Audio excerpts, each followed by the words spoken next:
तो सभी का बहुत बहुत स्वागत है आज हमारे पटल पर। और न- आज ज्येष्ठ पूर्णिमा की तिथि है, माघ दिवस की।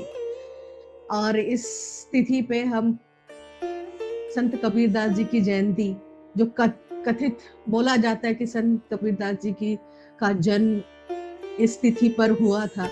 तो कैलेंडर के हिसाब से जो तिथि आज बनकर आती है 22 जून को, तो आज हम यहाँ पर सभी सम्मिलित हुए हैं।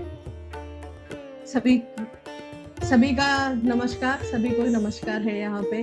तो अभी हम अपने इस कार्यक्रम की शुरुआत करते हैं। हमारी एक पहल है जो निसर्ग हमारे निसर्ग सृष्टि वेलफेयर फाउंडेशन और पालिंगो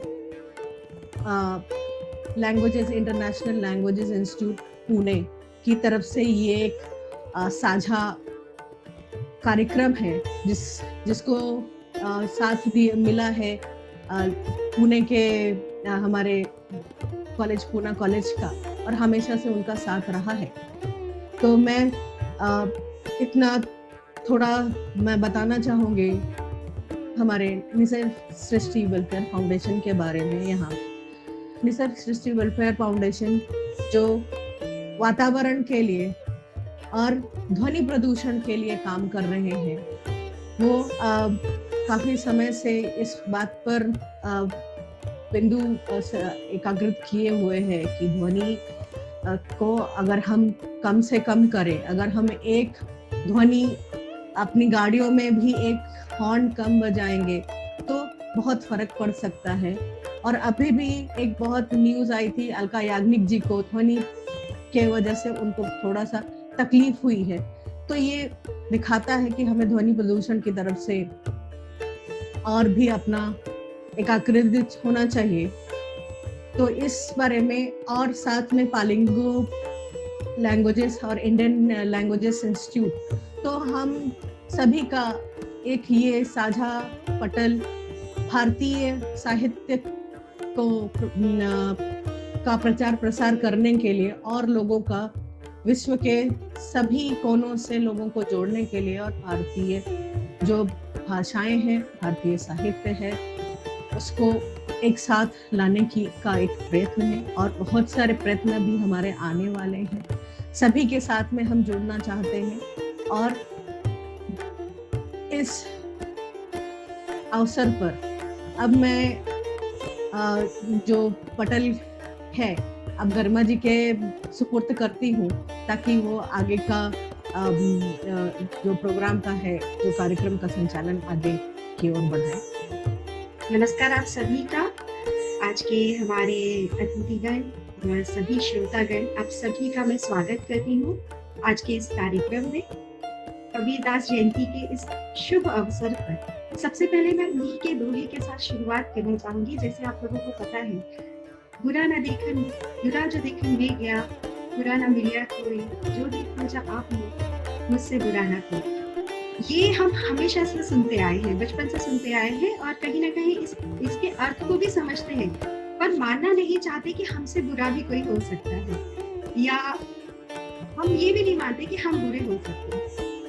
तो ये मैंने इसीलिए कहा कि आज कबीरदास जी ने जो इतनी अच्छी रचनाएं जो हमें दी है, भारतीय इतिहास, भारतीय साहित्य में बहुत बड़ा योगदान रहा है। जब भी हम आसपास देखते हैं तो कहीं ना कहीं लगता है हम निसर्ग और सृष्टि के बारे में नहीं सोचते, सिर्फ अपने बारे में सोचते हैं और जो हम करते हैं। जैसे भावना जी ने इंट्रोडक्शन में बताया कि निसर्ग सृष्टि वेलफेयर फाउंडेशन निसर्ग को संरक्षण करने की और कार्य कर रही है। तो हमारा ये प्रयास रहता है कि हम निसर्ग को संरक्षित करें, साथ ही साथ हमारे साहित्य, भारतीय साहित्य इतिहास जितना समृद्ध है, इस इतिहास को लोगों के सामने ला सके। इस इतिहास को जो आज की जनरेशन भूल रही है, कहीं न कहीं उन्हें उनके सामने जितना हम दोहराएंगे, उनके मन पे इसकी छाप है। और कबीर के दोहे तो ऐसे दोहे माने जाते हैं जिसे हम बचपन से सुन रहे हैं, और कहीं न कहीं उन्होंने हमारे जीवन पे भी असर किया। तो जब हम आसपास संस्कृति का या सृष्टि का, निसर्ग का, जो हम किस जैसे इस तरीके से नेसेसरी जो चीजें कर रहे हैं, जो प्रकृति को बचा नहीं सकती आगे की जनरेशन के लिए, तो ये प्रयास है कि हम कोशिश करें, लोगों से जुड़े, साहित्य इतिहास को बचाए, साथ ही साथ प्रकृति और सृष्टि का भी संरक्षण करें। तो यही उद्देश्य है निसर्ग सृष्टि वेलफेयर फाउंडेशन को, निसर्ग सृष्टि संरक्षण।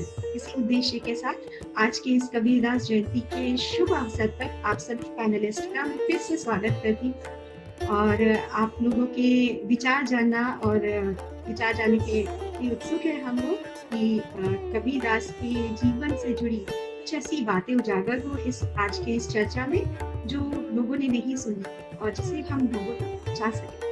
आप सभी पैनलिस्ट का फिर से स्वागत है। भावना जी, आज आपका भी स्वागत है। जी, धन्यवाद। जैसा गरिमा जी ने कहा कि हम न बुरा देखते हैं न बुरा सुनते हैं। हाँ, कबीरदास जी की ये एक शिक्षा हम सभी को हमारे मन में है और हम इसको आगे हम बढ़ाना भी चाहते हैं। तो ये इस पटल का एक उद्देश्य है कि समानता के साथ में इस चीज को आगे बढ़ाया जा सके और लोगों तक ये संदेश पहुंचाया जा सके। तो मैं अब स्वागत करना चाहूंगी यहाँ पे। मैं साकिर सर से एक निवेदन करना चाहूंगी कि सर, प्रिंसिपल सर हमें ज्वाइन कर रहे हैं, कितनी समय में वो ज्वाइन करेंगे?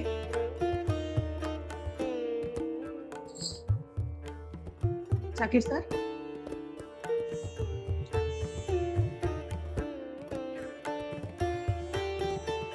कॉल करेंगे मैडम, 1-2 मिनट पहले। तो सर, तो जब तक हमारे मुख्य अतिथि यहाँ पे आते हैं, पूना कॉलेज के प्राध्यापक डॉक्टर श्री इकबाल शेख सर, और वो हमारे और साहित्य के जो हमारे ये एक प्रयास है वो हमारे साथ में है, तो तब तक हम कबीर जी के एक दोहे से करते हैं जहाँ पे शिक्षा आती है।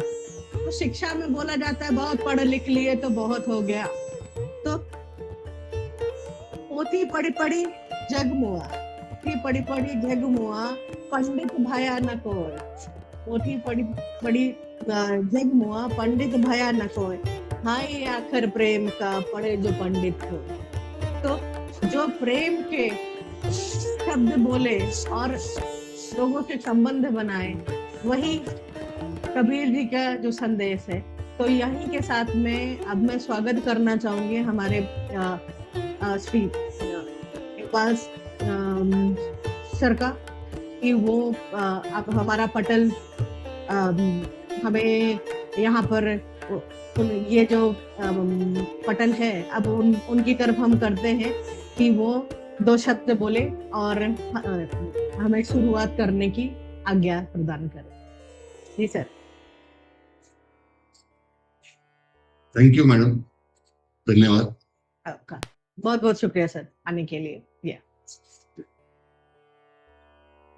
कबीरदास जी की जयंती हम आज 22 जून 2024 में उनकी 647वीं वर्षगांठ मना रहे। संत कबीरदास जी ने समाज में फैले अंधविश्वास, रूढ़िवादी परंपराओं का और पाखंड का विरोध करते हुए इंसानियत को सबसे ऊपर रखा।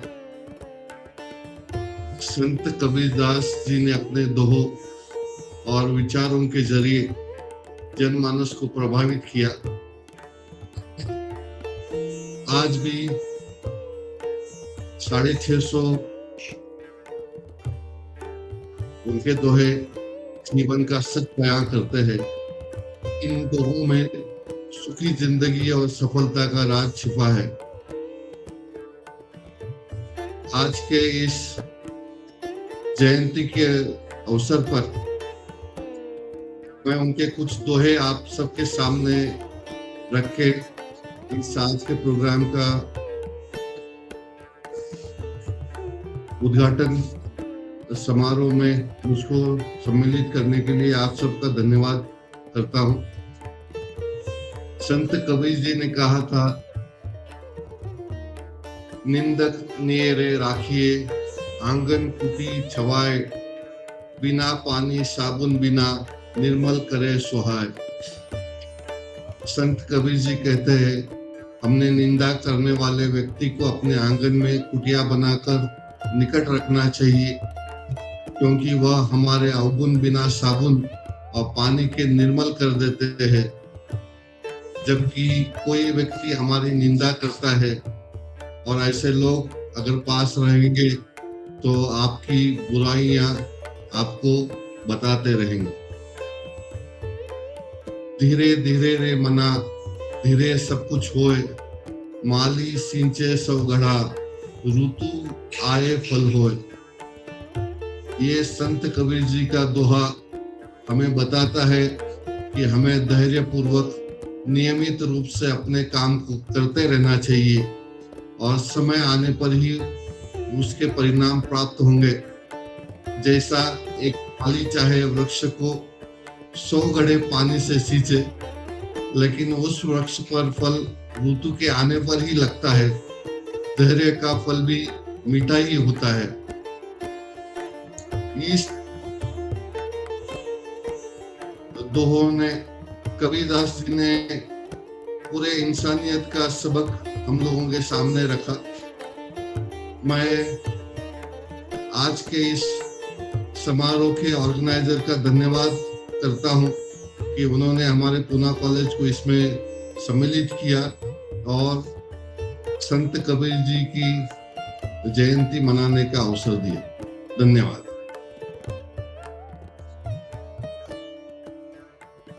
बहुत बहुत शुक्रिया सर आपका, और पूना कॉलेज का सहयोग हमेशा ही हमारे साथ बहुत समय से बना रहेगा और हमारी यही निवेदन है कि हमेशा ऐसे ही आपका आशीर्वाद हम लोग के साथ में बना रहे और हम आगे भी हिंदी और सभी भाषाओं के प्रचार प्रसार के लिए सदैव तत्पर रहे ऐसे ही। तो जिस प्रकार सर ने कहा कि जहाँ पे बिना साबुन बिना तेल के कबीरदास जी ने, और ये कब की बात है, ये हमसे 15वीं शताब्दी की बात है। 15वीं शताब्दी के कवि थे कबीरदास जी। तो तब से ये ज्ञान हमारे साथ में चला आ रहा है और हम इसको अपने जीवन में उतारने की आज तक प्रयत्नरत हैं। इसी ज्ञान को लेते हुए और उनकी शिक्षाओं को लेते हुए अब हम अपना ये जो विश्लेषण का सत्र है और साथ में जिसको कहते हैं हम पैनल डिस्कशन है हमारा हिंदी में, तो हमारे जो विद्वान हैं हिंदी भाषा के जो इस समय हमारे पटल पे हैं, तो मैं आग्रह करूंगी हमारे डॉक्टर बाबा शेख सर से, जो MA हिंदी में जिन्होंने अपनी शिक्षा प्राप्त की है, MA हिंदी PhD में और assistant professor Hindi department Poona college से में कार्यरत हैं। तो मैं उनका बहुत बहुत स्वागत करती हूँ और गर्मा जी से भी आग्रह है कि वो भी अपनी तरफ से आपका अभिनंदन करें। ओके गर्मा जी। जी राहुल जी, धन्यवाद। प्रिंसिपल सर, इकबाल सर, आपका बहुत बहुत स्वागत। आपने वक्त में ज्वाइन किया, इसके लिए बहुत बहुत धन्यवाद। बाबा शेख सर, आपका भी बहुत बहुत स्वागत है। नमस्ते सभी को।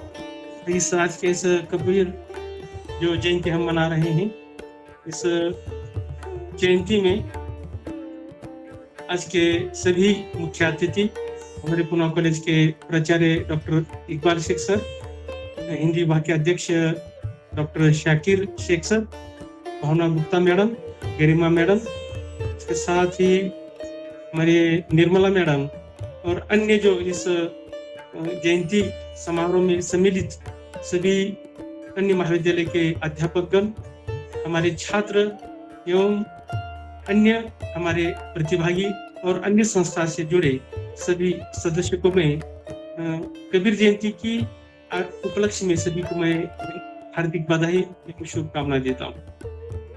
अब मेरी आवाज सुन पा रहे हैं? जी जी सर। तो सर हम अब अपने पटल पे शुरुआत करते हैं आपसे सर। जो हमने अभी दोहे सुने, हमने इकबाल सर ने भी कबीर जी के बारे में उनके दोहों से शुरुआत करी। तो जिस प्रकार कबीर जी का व्यक्तित्व था, उस व्यक्तित्व को जानते हुए अब मैं आपसे जानना चाहूंगी और हमारे दर्शक जो है और हमारे जो और दर्शक जो इस प्रोग्राम को, इस कार्यक्रम को सुनेंगे, तो उनके लिए ये मैं जानना चाहूंगी सर आपकी तरफ से कि आप इतने सालों से इस क्षेत्र में हैं, आप कबीर, हमारा विषय भी कबीर जी के दोहे रहे हैं, तो आप कबीर जी के व्यक्तित्व के बारे में कुछ प्रकाश डालें सर। जी मैडम, हम जानते हैं कि कबीर जी का जो जन्म है, जन्म से लेकर उनका जो निधन या जिनको कहेंगे हम, जो उनका मृत्यु हो गया, तो तब तक उनके बारे में हम कहेंगे किंवदंतियां हैं, या हम ये कहना चाहते हैं कि कबीर का जन्म कैसा हुआ।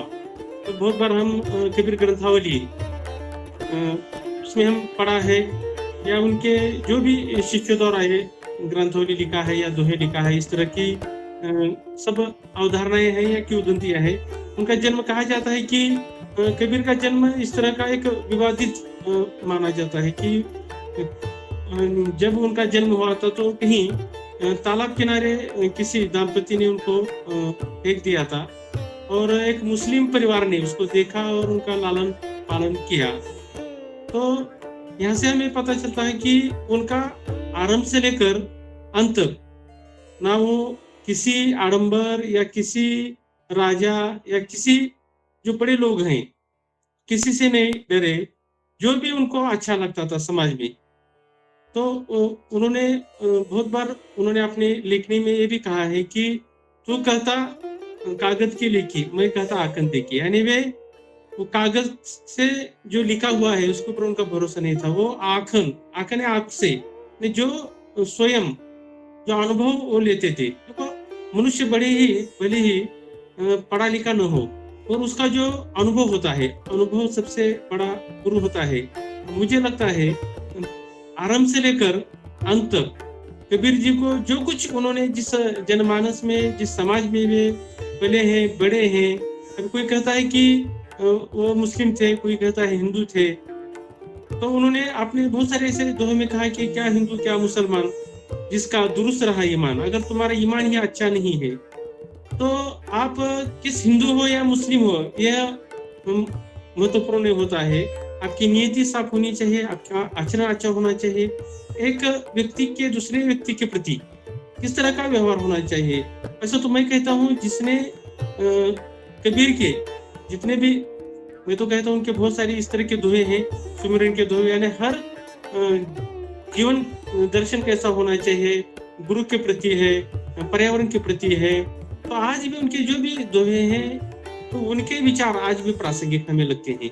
तो मुझे लगता है वे अनुभव के ऊपर उनका सबसे ज्यादा बल है। इसलिए आज भी हम देखते हैं कि अपनी भावना गुप्ता मैडम ने कहा कि 15वीं शती में, यानी भक्ति काल में उन्होंने जो भी कार्य किया है या जो भी लिखा है, आज हम देखते हैं कि आज 800 साल के उपरांत भी हम देखते हैं कि आज भी हमें प्रासंगिक लगते हैं, और हमारे छात्रों को आज भी लगते हैं कि उन्होंने उस समय जो अपने विचार प्रस्तुत किए थे, उस विचार को आज भी आवश्यकता है। आज हम जिस तरह का माहौल देखते हैं, वातावरण देखते हैं, मनुष्य एक दूसरे के प्रति किस तरह की नफरत करता है, घृणा करता है, मगर कबीर जी ने सिर्फ मानवता का ही पक्ष लिया, उसको ही प्रथम उन्होंने अपना स्थान दिया उन्होंने समाज के प्रति।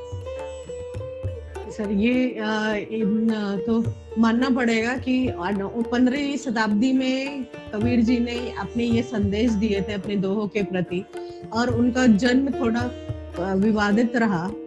तो जन्म के साथ साथ सर जो इनके नैतिक विचार जो आपने कहे यहाँ पे कि तो इसी के साथ में मैं आपसे ये जानना चाहूंगी कि जो उन्होंने ये एक मुस्लिम परिवार में बड़े हुए थे और तो कभी इनके साथ में ये प्रश्न भी उठा होगा कि आप किस धर्म को मानते हैं, किस धर्म को नहीं मानते।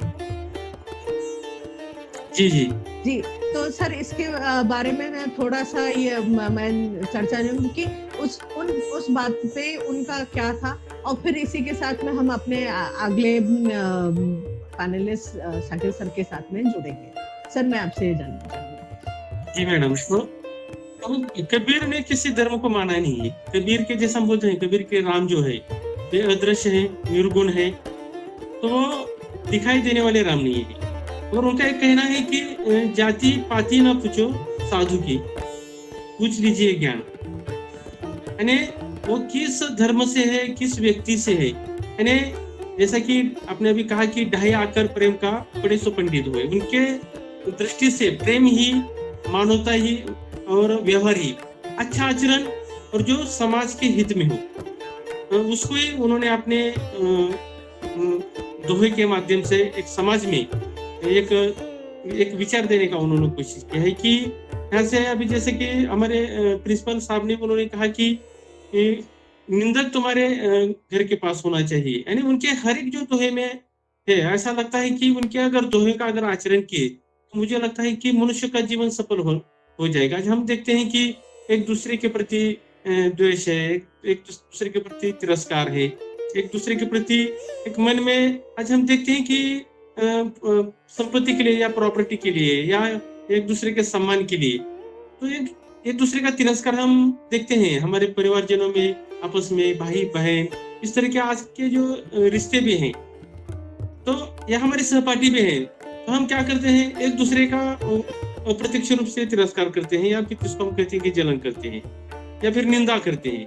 तो निंदा करने के बजाय, इसलिए वो कहते हैं कि अच्छी बात है तो एक तो निंदक चाहिए, क्योंकि अगर निंदक अगर हमारे पास नहीं रहेगा या कोई निंदा नहीं करेगा तो मनुष्य को अहंकार आ जाएगा। वो उसको लगेगा कि हाँ मैं ये हूँ, यानी मैं वाला जो जहाँ पे शब्द आता है या मैं जहाँ पे आता है तो आदमी को लगता है कि मुझसे बढ़कर कोई नहीं। और कबीरदास जी कहते हैं कि ऐसा नहीं है, ऐसा एक आध तो निंदक होना चाहिए ताकि उसने अगर निंदा करने के बाद हमारे अंदर जो अवगुण है उस अवगुण को हमें भी पता चले कि क्या अच्छा है क्या बुरा है। इसलिए एक आध तो निंदक चाहिए। ऐसा कबीर जी उसको कहेंगे कि हम पॉजिटिव सोच रखते हैं। इसलिए जी तो ये हम ये मान के चलें कि कबीर जी ने जो व्यक्तित्व अपना दर्शाया है तो उसमें उन्होंने सभी को समानता की तरफ ले जाने का एक संदेश दिया है। और समानता के साथ में जिस प्रकार उन्होंने शिक्षा प्राप्त की, वो कभी स्कूल नहीं गए, और कहते हैं कि उनके गुरु का भी बहुत कोई उनके निर्धारित गुरु नहीं थे।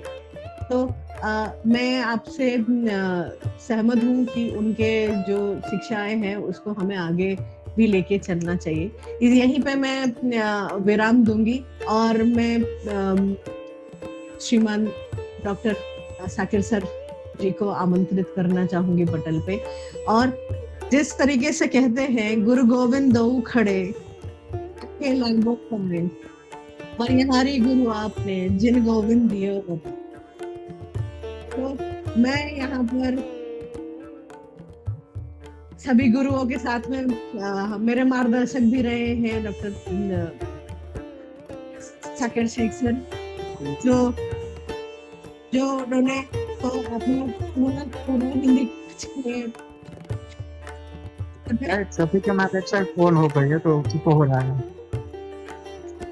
सभी से अनुरोध है कि वो अपने अपने माइक को म्यूट पे डाल दे, क्योंकि रिकॉर्डिंग में भी मुश्किल आती है और जो हमारा कार्यक्रम चल रहा है उसमें भी व्यवधान आता है, कोई बाकी लोग सुन नहीं पाते हैं। तो यहाँ पे इतना थोड़ा सा मैं कष्ट देना चाहूंगी आप लोगों को, और मैं सर का यहाँ पे स्वागत करती हूँ। और तो डॉक्टर साकिर सर ने हिंदी भाषा में बहुत ही अध्ययन, मनन, चिंतन किया है। पूरा उनका जीवन इसी को समर्पित किया है। सर ने अपना स्नातक है, स्नातकोत्तर उन्होंने हिंदी में पूर्ण किया। उन्होंने अपनी पीएचडी हिंदी रिसर्च समय पूना कॉलेज का पदभार संभाल रहे हैं। तो सर आपका मैं बहुत बहुत स्वागत करती हूँ। गर्मा जी से भी मैं एक विनती करूंगी, गर्मा जी आप भी सर का स्वागत करें।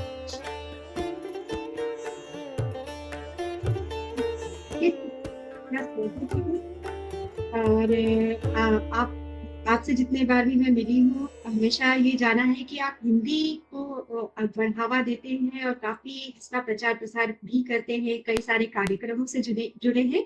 हम सभी अपने श्रोताओं को ये बताना चाहते हैं कि ये पूना कॉलेज बहुत अच्छी हिंदी डिपार्टमेंट बहुत अच्छा कार्य कर रहे हैं हिंदी भाषा को आगे लेके जाने के लिए। इनके कॉलेज में हर वक्त या कुछ हमेशा प्रोग्राम कंडक्ट किए जाते हैं जिसमें वो हिंदी भाषा को काफी प्रमोट करते हैं। तो यही हमारा एक उद्देश्य भी है कि हम हिंदी भाषा आर्ट एंड कल्चर को प्रमोट करें, और ये पूना कॉलेज इसमें काफी योगदान दे रहे हैं। तो आप सभी का स्वागत है। शाकिर सर आपका स्वागत है आज के इस प्रोग्राम। तो सर हाँ, यहाँ आपका स्वागत करते हुए मैं इस समय बहुत ज्यादा उत्साहित हूँ कि जहाँ भक्ति की बात आ जाती है, भक्ति और एक शक्ति की बात आ जाती है जो सभी में विद्यमान है, जो कबीरदास जी ने कही कि गुरु और गोविंद की भक्ति जो है वो हमेशा एक जुड़ी रही है। तो मैं आपसे जानना चाहूंगी कि अब कबीर जी के जो संदेश है और उनके जो विचार रहे हैं गुरु से संबंधित, भक्ति से संबंधित, तो आप हमें उससे अवगत कराएं। आज कबीर जयंती के उपलक्ष्य में इस मंच पर उपस्थित सभी महानुभावों का मैं यहाँ पे हार्दिक स्वागत करता हूँ। गरिमा जी और भावना जी, आपका हार्दिक आभार व्यक्त करता हूँ कि आपने हमें ये शुभ अवसर प्रदान किया है। जैसा कि आपने पूछा है कबीरदास जी की भक्ति भावना से, मुझसे पहले भी जो वक्ता थे और आप लोगों ने भी कबीर की भक्ति के ऊपर भी कुछ प्रकाश डाला है। फिर से मैं एक बार थोड़ा सा उसकी पुनरावृत्ति करता हूँ कि हम सभी जानते हैं कि भक्ति की दो पद्धतियाँ होती है, निर्गुण भक्ति और सगुण भक्ति। निर्गुण भक्ति मतलब ईश्वर तो वही है, केवल उसका कोई साकार ऐसा रूप हमें दिखाई नहीं देता, ऐसा कोई मूर्ति या फोटो वगैरह नहीं होता है, उसे हम निर्गुण भक्ति कहते हैं। और सगुण भक्ति में ईश्वर साकार रूप में हमें प्रत्यक्ष रूप से दिखाई देता है, जैसे उसका फोटो मूर्ति की पूजा उपासना की जाती है। कबीरदास जी निर्गुण भक्ति के उपासक थे, वे प्रवर्तक माने जाते हैं। निर्गुण भक्ति में जो संत काव्यधारा थे उसके कबीरदास जी प्रवर्तक कवि माने जाते हैं। उनकी भक्ति भावना जो थी वो भाव प्रधान थी कबीरदास जी की। उनकी कबीरदास जी की भक्ति में बाह्य आडंबर, जैसे इससे पहले भी सर ने कहा है कि बाह्य आडंबर जो है, जो दिखावे की जो बातें हम लोग कर रहे हैं आजकल, उसको उन्होंने विरोध किया है। और भौतिक जो विधान होते हैं उसके लिए में उनकी भक्ति में किसी प्रकार का स्थान नहीं है। मानव सर्वोपरि है। विभिन्न धार्मिक स्थलों की महत्ता को उन्होंने बहुत कम अपने साहित्य में दिखाया है। और मानव सर्वोपरि है, सर्वश्रेष्ठ मानव है, मनुष्य है, यही उनकी भक्ति में हमें स्थान स्थान पर दिखाई देता है। उन्होंने अपनी निर्गुण भक्ति का आश्रय लेकर हिंदू और मुस्लिम ये दोनों धर्म में उस समय जो भी वैमनस्य था, परस्पर भेदभाव था, कटुता थी, उसको दूर करने का उन्होंने प्रयास किया है। कबीरदास जी की जो भक्ति है उसमें ईश्वर की एकता का, उन्होंने परमात्मा की एकता का उन्होंने यहाँ पर संबंध स्थापित किया है। निर्गुण सगुण की एकता भी उन्होंने बताई है। कबीर में राम के उपासक है, निर्गुण राम के उपासक है। तुलसीदास जी के राम, कबीर के राम, इनमें हमें यहाँ पर थोड़ा भेद दिखाई देगा। वे कहते हैं, कबीरदास जी कहते हैं कि घट घट में ईश्वर का निवास है। ना, प्रत्येक मनुष्य के अंदर ईश्वर का निवास होता है। ईश्वर निर्गुण है, निराकार है और वो सभी जगह हमें दिखाई देता है, सभी जगह हमें उसके दर्शन हो सकते हैं। ईश्वर सृष्टि के कण कण में रमा हुआ है। उन्होंने राम रहीम कृष्ण करीम इनकी एकता पर बल दिया है। इसी के साथ उन्होंने नाम स्मरण की महिमा भी उन्होंने बताई है, क्योंकि हम जानते हैं कि निर्गुण भक्ति में नाम स्मरण को बहुत अधिक महत्व दिया गया है। नाम स्मरण में वो कहते हैं कि मन से नाम स्मरण होना चाहिए। ऐसे नहीं कि हम केवल मुख से नाम स्मरण करें और हमारा ध्यान जो है, मस्तिष्क है, वो कहीं और लगा हुआ है। उसका विरोध करते वे कहते हैं, माला तो कर में फिरे, जीभ फिरे मुख माही। माला तो हम हाथ में लेते हैं, माला फेरते हैं और हमारी जीभ मुंह में फिरती है। मनवा तो 10 दिशा फिरे, हमारा जो मन है वो तो भटक रहा है 10 दिशाओं में। तो सुमिरन नहीं, इसको हम लोग स्मरण नहीं कह सकते, नाम स्मरण नहीं कह सकते। नाम स्मरण हमारा मन से होना चाहिए। कबीरदास जी ने आचरण शुद्धता पर बहुत बल दिया है। मोह, माया, काम, क्रोध, लोभ, इसको छोड़ने की बात कहते हैं। ये सारी चीजें मनुष्य को ईश्वर के तक पहुंचने के लिए बाधाएं उत्पन्न करती है। आचरण की शुद्धता हमें सत्संगति से प्राप्त होगी। सज्जनों की संगति जब हम लोग करेंगे तो हमारे मन के दुष्ट विचार भी हमसे दूर हो जाएगी। कबीर की भक्ति माधुर्य भाव की भक्ति है। जैसे सूफियों की कवि, जैसे उसमें माधुर्य भाव दिखाई देता है, वही भाव हमें कबीर की भक्ति में दिखाई देते हैं। इसमें आत्मा परमात्मा का संबंध उन्होंने स्थापित किया हुआ है कि आत्मा और परमात्मा तो एक ही है, और हमारे अंदर, मनुष्य के अंदर आत्मा होती है और जो परमात्मा है, परमेश्वर जो परम पिता है, हमारा ईश्वर है, उससे वो मिलने के लिए बेचैन रहती है। आत्मा चटपटाती रहती है, तड़पती रहती है परमात्मा से मिलने के लिए। और जैसा कि हम जानते हैं सभी धर्मों में, हिंदू धर्म हो चाहे मुस्लिम धर्म हो, ईसाई धर्म हो, हम आत्मा को मानते हैं कि हमारी जो रूह है, आत्मा है, उसको ऊपर जाना है। अच्छे कर्म किए हमें स्वर्ग की प्राप्ति होगी, हमने बुरे कर्म किए हमें नरक की प्राप्ति होगी। कबीर कहते हैं, ये जो विरह की भावना कबीर ने आत्मा और परमात्मा में दिखाई दी, क्योंकि आत्मा तो मनुष्य के शरीर में अभी बद्ध है ना, हमने उसे जकड़ के रखा हुआ है, कैद करके रखा हुआ है, और वो हमेशा अपने परमात्मा से मिलने की कोशिश करते हैं। इसलिए विरह की भावना, ये माधुर्य भाव की भक्ति में यहाँ पर कबीर कहते हैं, बहुत दिनन की जोवती बाट तुम्हारी राम। राम मतलब परमात्मा, परमेश्वर। जीव तरसे तुझ मिलन को मनी ना ही विश्राम। हमारे मन को विश्राम नहीं मिल रहा है, क्योंकि आत्मा छटपटा रही है परमेश्वर की प्राप्ति के लिए। इस तरह की आत्मा परमात्मा की विरह भावना को उन्होंने अपने काव्य के माध्यम से, अपने दोहों के माध्यम से उन्होंने कहा है। इससे पहले भी आपने दोहा सुना है, होती पड़ी पड़ी जग मुआ पंडित भयानक कोई, ढाई आकर प्रेम का पढ़े तो पंडित होए। ये मनुष्यता की, मानवता की जो बात कही है, ये सर्वोपरि मानवता हमें दिखाई देती है। कबीरदास जी ने अपने भक्ति के माध्यम से बाह्य आडंबर जो भी चल रहे दिखाई दे रहे, उस समय जो भी बाह्य आडंबर थे उसका उन्होंने पूरी तरह से विरोध किया था। कबीरदास जी जो सगुण भक्ति है उसके बारे में कहते हैं, विरोध करते हैं सगुण भक्ति के। जो उस समय जो आडंबर चल रहा था कि पाथर पूजे हरे मिले तो मैं पूजू पहाड़, साथे यह चाकी भली पीछे खाए संसार। कबीर ने एक तरफ बाह्य आडंबर चलने वाले हिंदू धर्म में जो फटकारा है, उसी के साथ साथ उन्होंने मुस्लिमों को फटकारा है कि तुम भी आडंबर मत करो ना, ये ईश्वर के मार्ग में ये बाधा है, आप उसको ईश्वर को प्राप्त नहीं कर रही है अगर तुम बाह्य आडंबर में अगर उलझे रहते। वे कहते हैं, काकर पाथर जोरी सही मस्जिद लई बनाए, काकर पाथर जोरी सही मस्जिद लई बनाए, ता चढ़ी मुल्ला बंग दे, क्या बहिरा हुआ खुदाई। वो रोकते हैं, वो बोलते हैं कि परमात्मा से आप सीधा संबंध स्थापित करो, दिखाओ मत करो किसी प्रकार का। माया को कबीर भक्ति के मार्ग में, ईश्वर प्राप्ति के मार्ग में बाधा मानते हैं। जाति पाति को उन्होंने विरोध किया है कि कबीर कहते, जाति पाति पूछे नहीं कोई, हरि को भजे तो हरि को होई। ये जो उच्च नीच, ये जो जातियां, जो हमें जो भेद जो दिखाई दे रहा है, इसको पूर्ण रूप से उन्होंने यहाँ पर मिटाने का प्रयास किया है।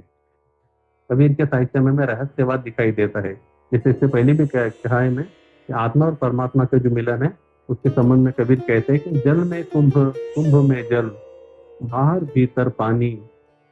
कबीरदास जी स्पष्ट करे कि आत्मा और परमात्मा किस तरह से अलग हुई है और वो कैसे मिलने वाली है।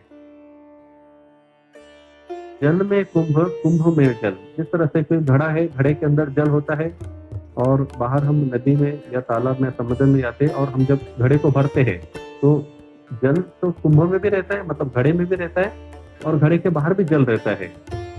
घड़े के अंदर जो घट के अंदर, मतलब घड़े के अंदर जो जल है वो हमारा मनुष्य, घड़ा है जो हमारा मनुष्य का शरीर है। घड़े के अंदर का जो जल है वो है हमारी आत्मा, और बाहर का जो जल है अनंत, वो है परमात्मा। जल में कुंभ, कुंभ में जल, बाहर भीतर पानी, टूटा कुंभ जल जल की समाना, यह सत्य कहियो ज्ञानी। यानी जब वो टूट जाएगा, हमारा मनुष्य का शरीर जब नष्ट हो जाएगा तो हमारी जो आत्मा रहेगी वो परमात्मा में विलीन हो जाएगी, वो वहां पे मिल जाएगी। जिस तरह से जल में जो कुंभ जब टूट जाएगा, हमारा जो घड़ा जब टूट जाता है तो फिर से पानी क्या होता है, वो बड़े पानी में मिल जाएगा, है ना, नदी के या समंदर के पानी में। इसी प्रकार से आत्मा परमात्मा के स्तंभ को, रहस्यवाद को उन्होंने बहुत ही सरल शब्दों में यहाँ पर उन्होंने स्पष्ट किया है। इस प्रकार कबीरदास जी ने बहुत अच्छा मार्गदर्शन सभी मनुष्यों को भक्ति के संबंध में किया है।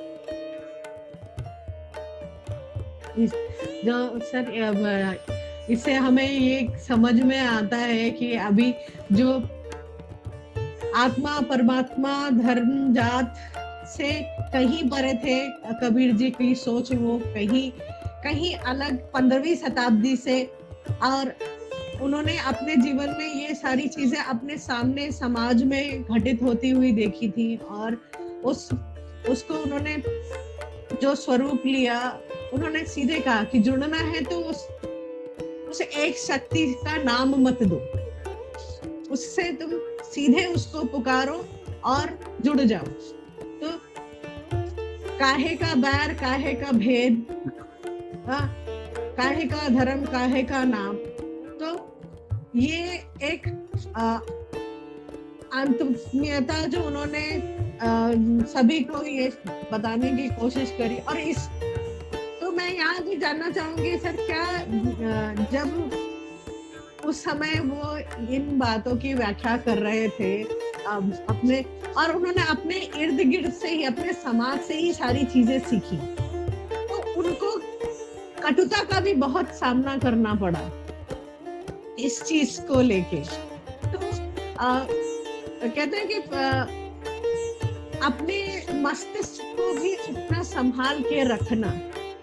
तो उनके व्यक्तित्व का, जैसे बाबा सर ने कहा, उनके व्यक्तित्व को लेके और उनके भक्ति ज्ञान को लेके, तो उन्होंने वो कैसे स्थापित किया हो सर, इसके बारे में कुछ आप कहना चाहेंगे? देखिए, कबीर को तो पग पग पर उनको सामना करना पड़ा।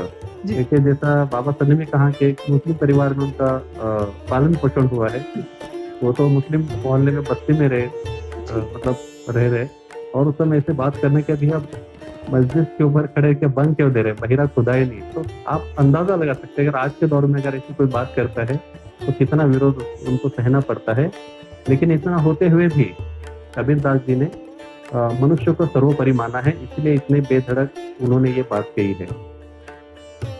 और काशी में, बनारस में रहते हुए वो बात अगर कहते हैं कि पाथर पूजने से क्या फायदा है, हमारे घर की चक्की है वो बलि है, तो कितना मतलब वो कबीरदास जी मनुष्यता को आगे ले जाने की बात करते हैं कि उन्हें कोई फर्क नहीं गिरता है कि कोई उनके ऊपर अटैक करेगा, उन्हें मारेगा या उन्हें भला बुरा बोलेगा।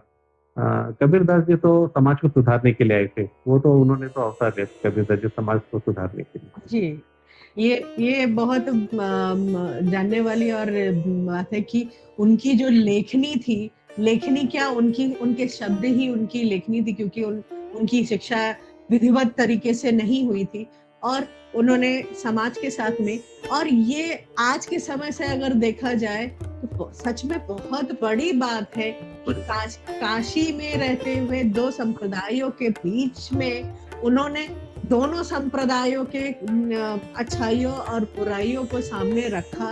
और वो भी इस चीज के लिए नहीं कि वो संप्रदाय के प्रति कुछ कहना चाहते थे। वो जो कहना चाहते थे कि सभी एक जैसे हैं।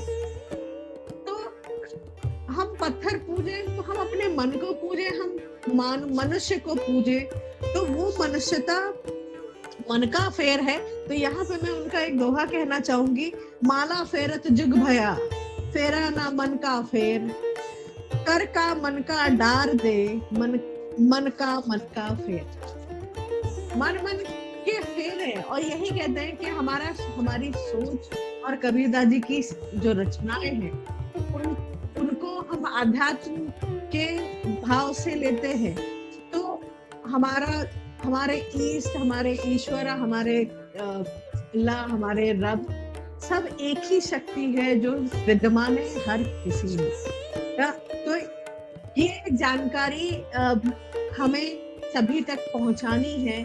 और मानवता सबसे बड़ी चीज है, मानवता जो जिसके प्रति वो 15वीं शताब्दी से तत्पर रहे, उस मानवता को हम सभी को मिलके लोगों तक पहुंचाना है। मैं जी आपको जी बहुत अच्छी बात कही। मैं आपको थोड़ा सा एक रोकना चाहूंगी। बाबा शेख सर कुछ कहना चाहते हैं तो हम उनके विचार भी जान लेते हैं, तो वो क्या कहना चाहते हैं। जी सर, स्वागत है। उन्होंने हैंड रेज किया है तो हम जानना चाहेंगे सर, आपके विचार हम सुनना चाहते हैं बाबा शेख सर।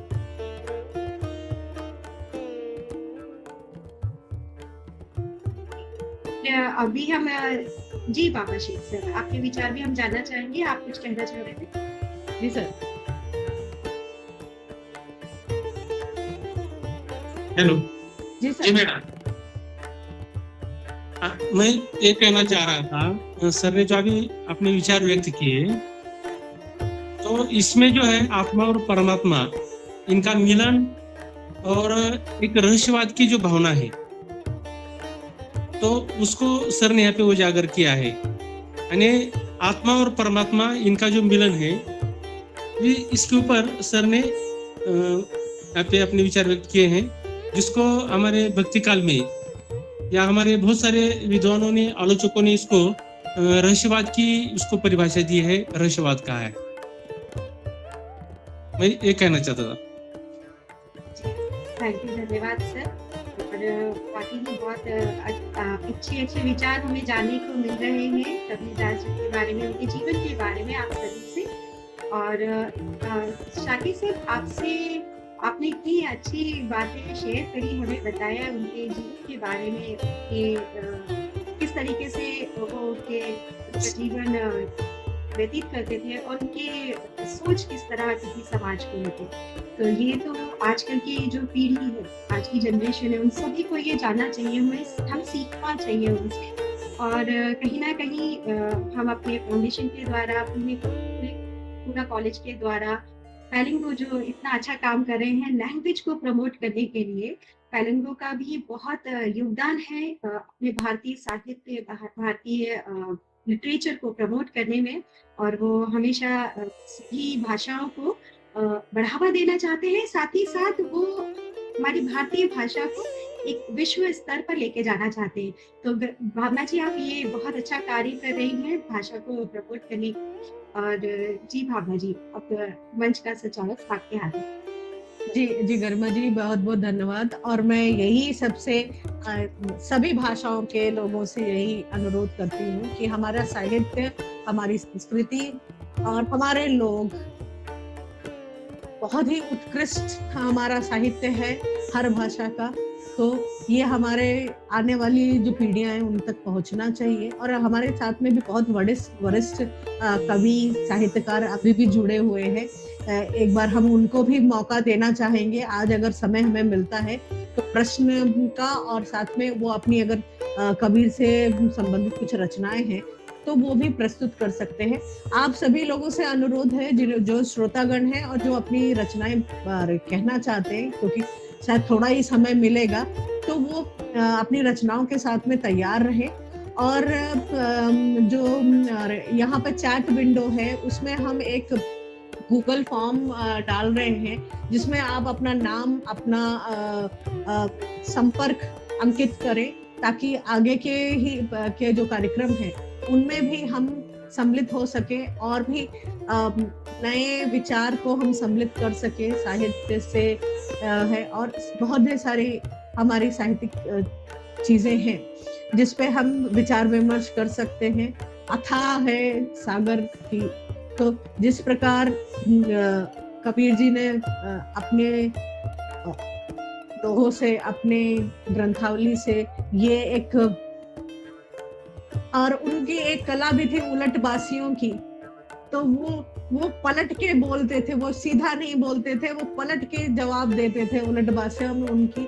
अभी मुझे याद नहीं है, लेकिन मैं जरूर चाहूंगी कि अगर किसी साहित्यकार को या हमारे विद्वान को उलट बासियां अभी ध्यान हो तो जरूर उसको साथ में बताएं उसके बारे में, क्योंकि ये एक अलग ही कला है जो कबीर जी को बहुत अच्छी तरीके से आती थी। इसी के साथ में मैं अब मंच पर आमंत्रित करना चाहूंगी डॉक्टर निर्मला राजपूत, जो हिंदी साहित्य क्या उन्होंने अध्ययन किया है और साथ में इस समय पुणे के SNDT महिला कॉलेज की असिस्टेंट प्रोफेसर हिंदी के पद पर कार्यरत है और इन्होंने बहुत ही महिलाओं को मार्गदर्शन दिया है, उसमें से एक मैं भी हूँ। तो वो मेरी गुरु है। इस समय मैं उनके सानिध्य में मैं अपना स्नातकोत्तर हिंदी प्रथम वर्ष की परीक्षा दे चुकी हूँ और आगे भी मार्गदर्शन के लिए मैं सभी विद्वानों से अनुमति चाहूंगी कि मेरा मार्गदर्शन ऐसे ही करते रहे, जुड़े रहे। तो अब मैं स्वागत करना चाहूंगी डॉक्टर निर्मला राजपूत जी का, और गर्मा जी से भी निवेदन है कि वो भी दो शब्द उनके आगमन प्रस्तुत करें। जी भावना जी, धन्यवाद। डॉक्टर निर्मला जी, आपका बहुत बहुत स्वागत है आज के इस प्रोग्राम में। और जैसे कि भावना जी ने बताया, आपका परिचय दिया, आप गुरु हैं और गुरु से बढ़कर कौन है। तो आज हमें जानने को भी मिलेगा, समझने को भी मिलेगा, कई सारी बातें पता भी चलेगी कबीरदास जी के जीवन के बारे में, और साथ ही साथ ये भी हमें आपके बारे में और सारी चीजें पता चली। भावना जी, आप जो जिस तरीके से हिंदी को बढ़ावा देने के लिए अपना योगदान दे रहे हैं वो बहुत ही सराहनीय है। और इसी तरीके से हम लोगों के साथ भी जुड़ना चाहते हैं और कोशिश कर रहे हैं कि उन सभी लोगों तक पहुंच सके जो हिंदी साहित्य को, भारतीय इतिहास को आगे लेके जाने का कार्य कर रहे हैं। तो आपका आज के इस प्रोग्राम में मैं गरिमा का बहुत बहुत स्वागत करती हूँ। धन्यवाद गरिमा जी। सबसे पहले तो मैं दो महान अनुभूति जो कि यहाँ पर बाकी विद्वानों को क्षमा चाहते हुए बोल रही हूँ कि एक शिक्षा के स्तर पर भाषा को आगे बढ़ाने का काम कर रही हैं और एक जो है जो पर्यावरण के लिए काम कर रहे हैं। इसलिए मैं उन दो महान अनुभूतियों ने कह रही हूँ, क्योंकि एक औरत होते हुए समाज में अपने आप को स्थापित करना एक बहुत बड़ी बात है, और वो भी एक ऐसे विषय के लिए जिसके लिए आज पुरुष भी खड़े होने पर थोड़ा सा एक बार सोचते हैं। तो गरिमा जी का और भावना जी का मैं हृदय से स्वागत करती हूँ और धन्यवाद देती हूँ कि उन्होंने आज कबीरदास जी के ऊपर इतना अच्छा एक कार्यक्रम रखा है जिसमें हम सभी विद्वानों के विचार रखे हैं। साथ ही में पटल पर उपस्थित सभी विद्वान जन, Sakir Shaikh sir, Baba Shaikh sir, principal sir, Nandulari sir, और जो भी मेरे गुरुजन हैं, मैं उन्हें गुरु ही मानती हूँ, क्योंकि मैं सबसे अपने आप को जैसे कि साहित्य के बारे में कहा जाता है कि साहित्य जितना भी पढ़ लो तो वो वही होता है कि एक बूंद हमने उसको छुआ है, वैसे ही मेरे सारे गुरु हैं और उनसे मैं सबसे नीचे रहना चाहती हूँ।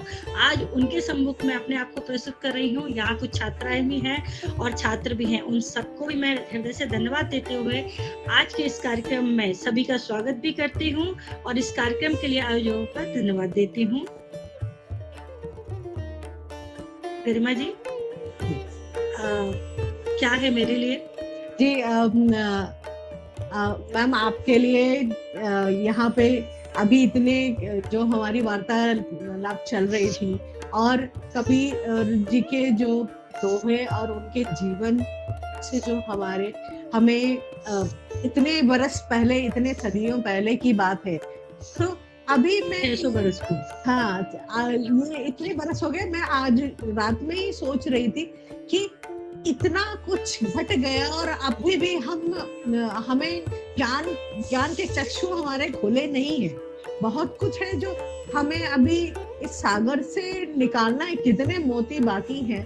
तो इन मोतियों का आज के समाज के साथ में हमारे जो उनकी भक्ति है, तो उन्होंने जिस तरीके से निर्गुण भक्ति का कहा, और साथ में उनके जो शिक्षाओं की प्रासंगिकता किस तरीके से हम सभी के साथ में रख सकते हैं, आप उसमें थोड़ा सा हमें अवगत कराएं। धन्यवाद।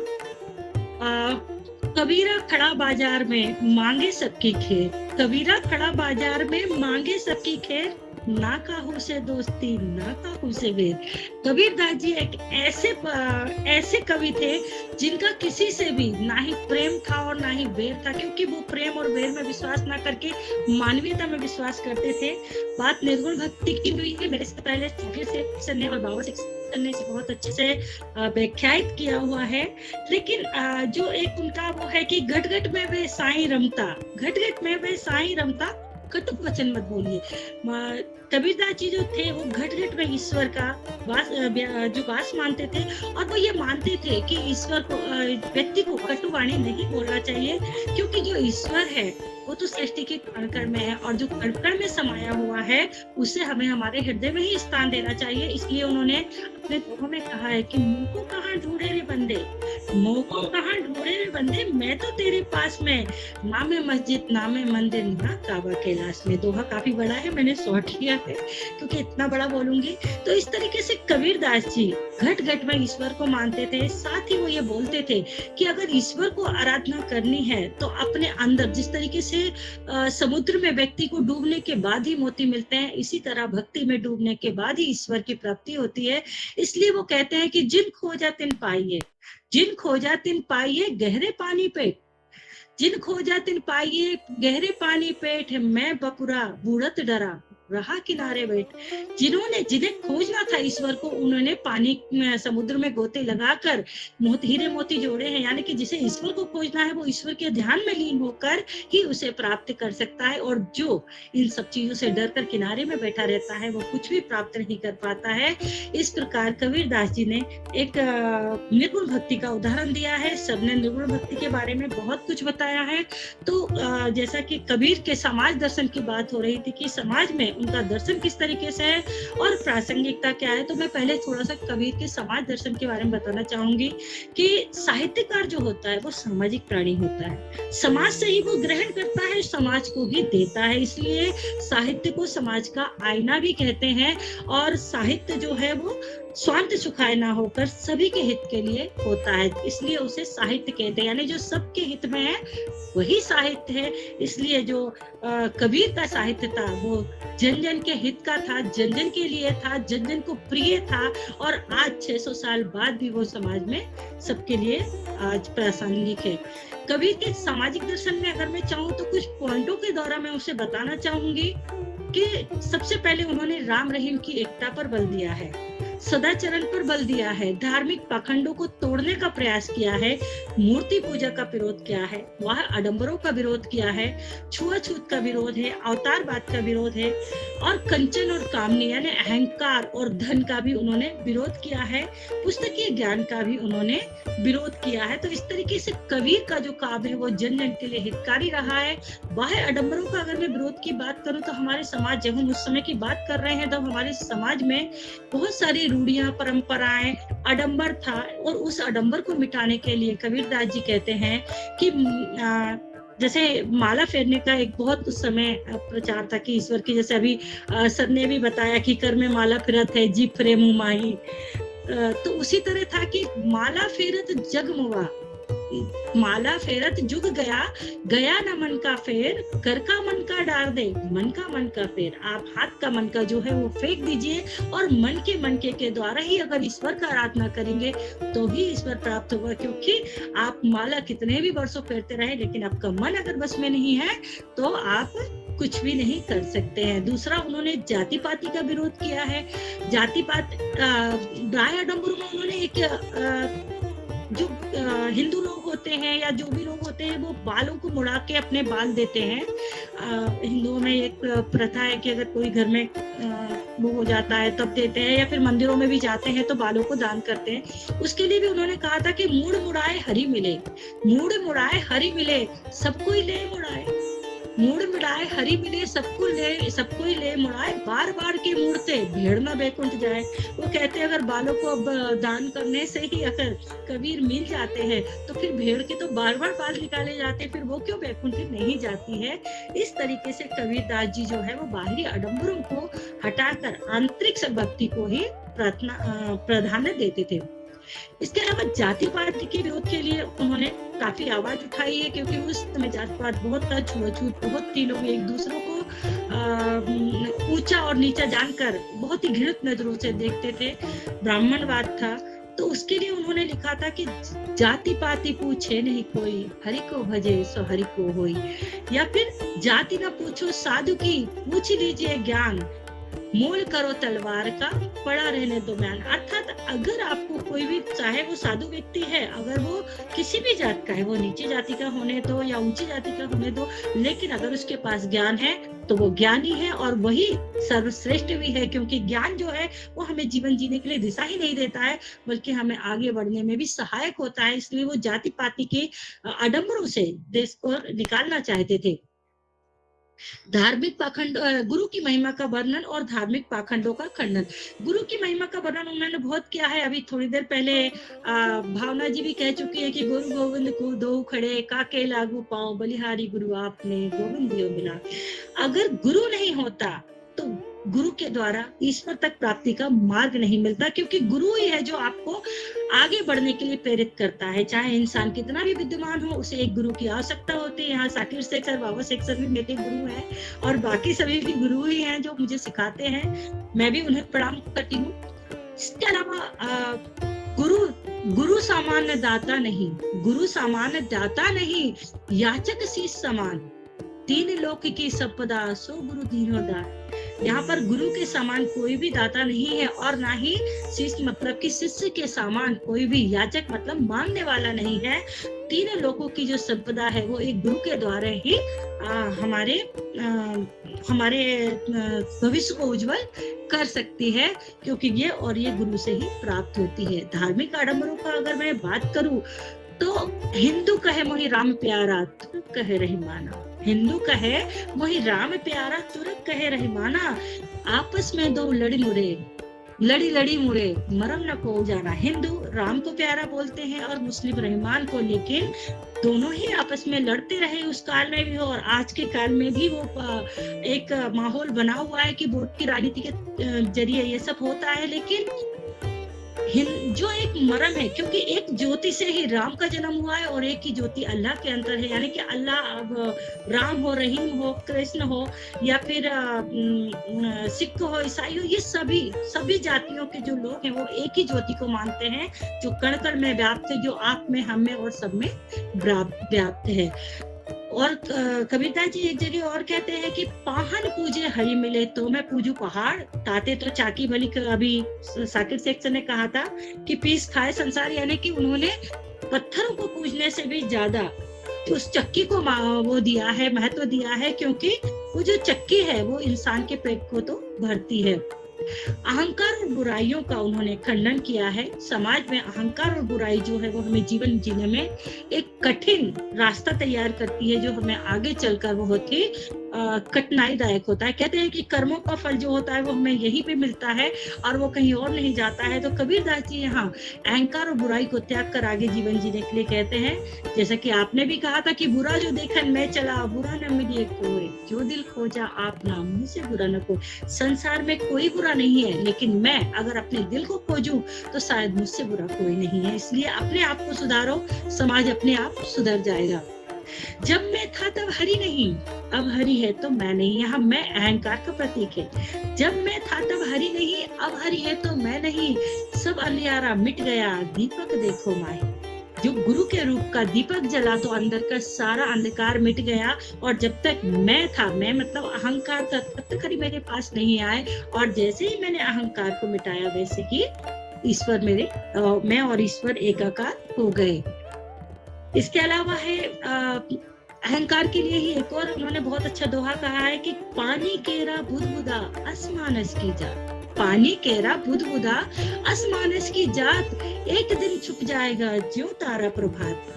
यहाँ पर बहुत ही सरल अर्थों में उसका अर्थ है, इसलिए मैं उसका अर्थ नहीं दूंगी, क्योंकि पानी के बुलबुले की तरह इंसान का जो शरीर होता है, जीवन होता है, वो कब फूट जाए पता नहीं चलता। और आजकल तो आप देख रहे हैं कि समाज में हार्ट अटैक के मामले कितने बढ़ रहे हैं। तो यहाँ आज इस मंच के द्वारा मैं ये भी कहना चाहूंगी कि आप अपने पास एक अदरक का टुकड़ा जरूर रखें कि कभी अगर आपके हार्ट में पेन वगैरह होता है तो उसे चबा कर खाकर अपने आप को डॉक्टर के पास तक जाने से बचा सकते हैं। तो पानी केरा बुदबुदा में मैं वो कह रहे हैं कि जिस तरीके से बुदबुदा कभी भी टूट जाता है, फूट जाता है, वैसे ही इंसान की जात है, कब मर जाए पता नहीं। और जिस तरीके से तारा सुबह होते ही छुप जाता है, वैसे इंसान का जीवन भी नष्ट हो जाता है। इसलिए अहंकार किस बात का, घमंड किस बात का। दुर्लभ मनुष्य जन्म है देहना बारंबार, दुर्लभ मनुष्य जन्म है देहना बारंबार। ज्यों तरुवर ज्यों पत्ता झड़े बहुरी ना लगे डार।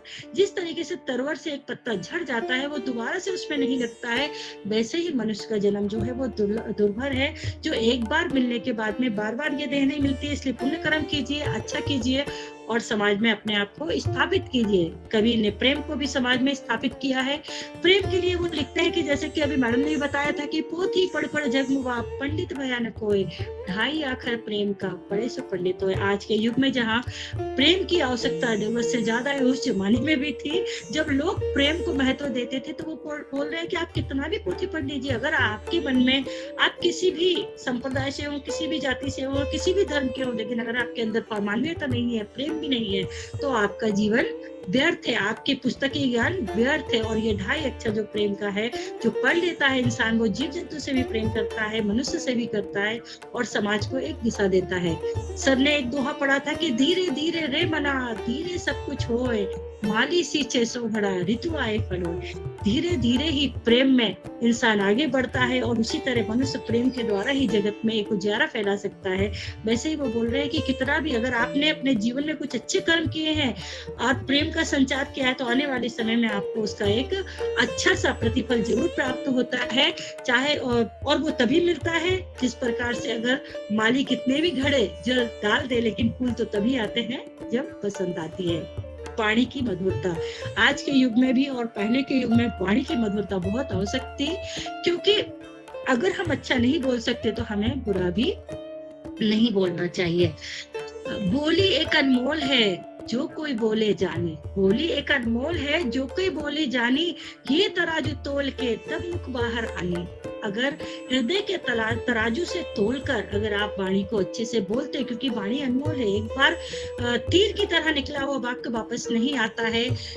बंदूक से लगा हुआ घाव जो है वो भर सकता है, लेकिन जो गोली से लगा हुआ घाव होता है वो आजीवन बना रहता है। तो यहाँ वो बोल रहे हैं कि बोली को जो है वो आप है ना संभाल कर बोलिए, क्योंकि ये बहुत ही अनमोल है। एक जगह पर वो कहते हैं कि अति का भला न बोलना, अति का भला न बोलना जो कोई बोले जानी, अति का भला न बोलना अति की भली न चुप, अति का भला न बोलना अति की भली न चुप, अति का भला न बरसना अति की भली न धूप। अर्थात ना ही ज्यादा बोलना अच्छा होता है और ना ही अधिक चुप रहना अच्छा होता है। जिस प्रकार ना अधिक बरसना ही कष्टदायक हो जाता है, बाढ़ आ जाती है, और ना ही अधिक धूप होती है, उसी तरह वाणी को भी संयम में रखना चाहिए। एक स्थान पर वो कहते हैं, ऐसी वाणी बोलिए मन का आपक हो, ऐसी वाणी बोलिए मन का आपक होए, और उनको शीतल करे आपको शीतल होए। अर्थात हमें ऐसी वाणी का प्रयोग करना चाहिए जिससे हम अच्छा भी बोलें और लोगों के लिए भी हम शीतलता प्रदान करें, ना कि अपने शब्दों के द्वारा दूसरों को कष्ट दें। इसके बाद अगर मैं एक टॉपिक और लूं तो सदाचरण और सत्य पर बल उन्होंने दिया है। वो कहते हैं कि साच बराबर तप नहीं, झूठ बराबर पाप, जाके हृदय साच है ताके हृदय प्रभु आप। अर्थात जो सच, आज के युग में तो उसकी सच्चाई की आवश्यकता और भी ज्यादा है कि सच के बराबर कोई भी तप नहीं है और झूठ के बराबर कुछ भी पाप नहीं होता। इसलिए जिसके हृदय में सच्चाई होती है वही प्रभु का वास होता है। परोपकार का भाव भी कबीर अपने काबू में लाते हैं। वो कहते हैं कि साईं इतना दीजिए, साईं इतना दीजिए, जामे कुटुंब समाए, मैं भी भूखा ना रहूं, साधु भी भूखा ना जाए। अर्थात उसे अधिक की जरूरत नहीं है, वो कम में ही अपने आप को स्थापित करना चाहता है, कम में ही जीना चाहता है। मैं भी इसी तरह के विचारों को आगे प्रेरित करती हूँ कि जितना है उसमें संतुष्टि होनी चाहिए। और कबीरदास जी तो साधु के महत्व को अनेक जगहों पर बताते हैं। और यहाँ वो कहते हैं कि कभी भी हमारे घर में जो अतिथि, साधु का मतलब है हमारे यहाँ आने वाले अतिथि, अगर कोई अतिथि आता है तो मैं भी भूखा ना रहूं और वो भी भूखा ना जाए, इतना तो मेरे पास होना चाहिए। अगले दोहे में वो कहते हैं कि धर्म किए धन ना घटे, नदी घटे ना नहीं। जिस तरीके से धर्म करने से धन नहीं घटता, आप कितना भी दान कीजिए धन आपका उससे बढ़ता ही जाता है, उसी तरह नदी में से जितना भी जल निकाल लो नदी का जल भी नहीं घटता है। तो इंसान को दान पुण्य और दानशीलता करते रहना चाहिए। अगर मैं देखूं कि कबीरदास जी के विचारों को पूछूं तो वो कहते हैं कि ज्ञान मांगने के लिए किसी से भी हम मांग सकते हैं, क्योंकि और उनका जो ज्ञान था वो कई किताबों में लिखा हुआ नहीं था। जैसे कि अभी आपने बाबा शेख सर ने भी बताया कि मासी कागज छुए नहीं, कलम गहे नहीं हाथ, वो पढ़े लिखे नहीं थे, लेकिन उनका जो साहित्य था वो ऐसा था जो जन जन को प्रभावित करता था। और वो कहते थे कि मैं कहता आखिन की देखी, मैं कहता आखिन की देखी, तू कहता कागज की देखी। वो सभी साहित्यकारों को बोलते कि तुम क्या कह रहे हो, तुम किताबों पर लिखा हुआ कह रहे हो, पर मैंने जो समाज में घटित होते हुए देखा है मैं उसको कह रहा हूँ। तो इस तरीके से कबीर का जो समाज दर्शन था वो पाखंडों का विरोध करता था, हिंसा का विरोध करता था। हिंसा के विरोध के लिए वो कहता था कि बकरी पाती खाते, बकरी पाती खाते ताकि काढ़ी खाए। बकरी जो है वो पत्ते खाती है पर उसकी खाल जो है बहुत मोटी होती है। जो नर बकरी खाते हैं तिनको कौन हवाल, और जो नर बकरी को भी खाते हैं उनका फिर क्या हवाल होता है। इस तरीके से वो हिंसा को रोकने का भी प्रयास करते थे। कबीर का जो हम प्रासंगिकता, तो भावना जी आप कुछ बोल रहे हैं? जी मैम, यहाँ पर थोड़ा सा हम वो करना चाहेंगे क्योंकि समय की भी थोड़ी सी कमी हुई, तो इसलिए तो मैं आपसे चाहूंगी कि आप प्राचीनता के बारे में थोड़ा सा बताएं और फिर हम आगे बढ़े। मैं वही चाहती थी कि थोड़े से कम शब्दों में, क्योंकि अभी मैंने जो दोहे बताए हैं वो आज के युग में भी उतने ही प्रासंगिक हैं, आज भी युग में उतने ही जरूरी हैं जितने पहले थे। तो कबीर की अगर मैं बात करूं तो कबीर एक ऐसे महान कवि थे कि जिनकी सखियां, जिनके पद आज भी लोगों को कंठस्थ है। कबीर की लोकप्रियता जो उन्हें मिली है वो उनके उस भाव के कारण मिली है जो उन्होंने जन जन में जगाया है। उन्होंने जहाँ बुराई देखी उसका खंडन किया और जहाँ पर उन्होंने अच्छाई देखी उसे स्वीकार किया, वो भी हृदय से स्वीकार किया है। इसीलिए चाहे वो हिंदू हो या मुस्लिम हो, सभी पर उन्होंने बराबर फटकार लगाई है। उन्होंने अपने काव्य के माध्यम से ढोंगी और पाखंडियों पर भी प्रहार किया है। इसीलिए आज उत्तर भारत में अगर किसी कबीर, तुलसीदास के बाद अगर किसी कवि का नाम अधिक लिया जाता है तो वो कबीरदास जी है, जिनका जग में नाम प्रसिद्ध है। उनकी अगर हम काव्य की बात करें तो शिक्षा के लिए उनका महत्व आज के युग में बहुत आवश्यक है। आज हमारे एमए के पाठ्यक्रम में भी कबीर को रखा गया है। पिछले साल आपने पढ़ा था और मैंने ही पढ़ाया था। कबीर को क्यों रखा गया? कई बार लड़कियों का ये सवाल होता है या कई बार लोगों का ये सवाल होता है कि कबीर को आज के युग में रखने की क्या आवश्यकता है, या फिर रहीम को या सूरदास को, तुलसीदास को, इनको क्यों रखना है? ये वो साहित्य था, ये वो युग था जो जिसे हम कहते कि साहित्य का स्वर्ण युग कहलाता था। इस युग में रचा हुआ साहित्य जो है वो आज भी लोगों के लिए उतना ही प्रासंगिक है जितना उस युग में था। और आज की परिस्थितियां और उस युग की परिस्थितियों में कुछ भी फर्क नहीं आया, बल्कि आज की परिस्थितियां और भी दुर्भर हो गई हैं। मानवीय मशीनीकरण के युग में मानव जो है वो मानवीय से ज्यादा मशीनी होता जा रहा है। ऐसे युग में प्रेम की आवश्यकता है, जाति पाति के विरोध की आवश्यकता है, सांप्रदायिकता के अंत की आवश्यकता है, क्योंकि सांप्रदायिकता में बटा हुआ समाज कभी भी उन्नति नहीं कर सकता है। अगर उसे उन्नति करना है तो सांप्रदायिकता से ऊपर उठकर उसे अपने देश हित की बात को सोचना पड़ेगा, तभी हमारे देश को उन्नति की राह पर हम आगे ले जा सकते हैं। कबीरदास जी एक जगह पर कहते हैं कि देखा रे जग बुरा ना, देखा रे जग बोराना आपस में जग देखा रे जग बोराना आपस में दो लड़े मरत हैं, भेद न को जाना, देखा रे जग बोराना। हिंदू कहे राम है मेरा, मुस्लिम रहमान देखा रे जग बोराना। यानी जग का बोराना मतलब बह गया है, क्योंकि दिशा सही नहीं मिल रही है।